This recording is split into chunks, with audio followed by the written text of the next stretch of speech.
పిల్లలు కావాలనే మీ కలను నెరవేర్చుకోండి. మొదటి కన్సల్టేషన్, మొదటి స్కానింగ్ ఉచితం. వివరాల కొరకు హెగ్డే ఫెర్టిలిటీని సంప్రదించండి. సో ఎన్టీఆర్ గారితో ఎన్నో సినిమాలు చేశారు పిఆర్ వరలక్ష్మి గారు. నిజంగా ఆ రోజుల గురించి చెప్పాలంటే ఇప్పుడున్న తరం వాళ్ళు తెలుసుకోవాలి అంటే మీలాంటి వాళ్ళు చెప్తేనే అది బాగుంటుంది. ఎలా ఉంటుంది పెద్ద ఎన్టీఆర్ గారితో వర్కింగ్ ఎక్స్పీరియన్స్? ఏంటండి ఆయన పంచువాలిటీ ఏంటి, ఆయన డైలాగ్ డెలివరీ ఏంటి, ఆయన కెమెరా సెన్స్ ఏంటి, ఆయన లైట్ సెన్స్ ఏంటి, తోటి ఆర్టిస్టుల యొక్క ఎవరు ఎక్కడ ఎక్కడ ఎక్కడ ఎక్కువ వస్తుంది వీళ్ళ దగ్గర నుంచి ఎక్స్ప్రెషను, దానికి ఎలా అన్నీ ఆ క్షణానికి క్షణం ప్రిపేర్ అయ్యారండి. ఒకసారి అయితే చాలా భయపడిపోయాను నేను. ఆయన కంటి పెట్టి అడుగుతానమాట, అన్నయ్య నాకు పెళ్ళి చేయలేదు కదా, ఏదో ఒక సినిమా వస్తుంది అనమాట. అందుకే లాస్ట్లో సూసైడ్ చేసుకుంటాను నేను.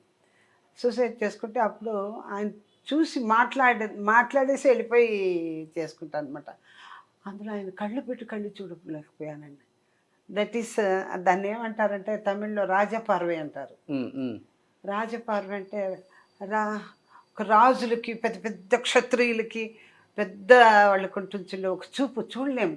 వాడు చూపు ఏం చూపు అయ్యి అంటాను చూడండి, అది తమిళ్లో అయితే కరెక్ట్ మాట ఉంది, రాజపార్వే అంటారు. కొంతమందిని కళ్ళల్లో కళ్ళు పెట్టి చూడలేము, అట్లా ఆయన చూడలేకపోయాను.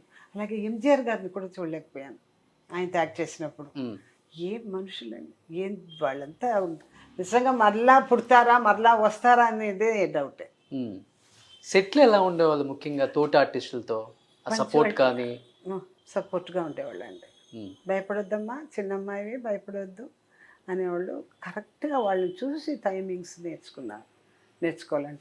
ఏంటంటే 6:59 కల్లా వచ్చే సెట్లు ఆయన కాస్ట్యూమ్ ఏమి, ఆయన మేకప్ ఏమి, ఆయన ఎంత పంచాలిటీ కీపప్ చేసి ప్రతి వాళ్ళండి తెలుగులో ప్రతి వాళ్ళు. అందులో మెయిన్ రామారావు గారిని, విజయలలిత గారిని తప్పనిసరిగా చెప్పాలి. ఇద్దరు 7 అంటే 7, 9 అంటే 9 ఉంటారు అనమాట. అంతే. అలాగే తమిళ్లో శివాజీ గారు. సుమన్ టీవీలో మీ పర్సనల్ అండ్ బిజినెస్ ప్రమోషన్స్ కోసం కింది నెంబర్కి కాంటాక్ట్ చేయండి.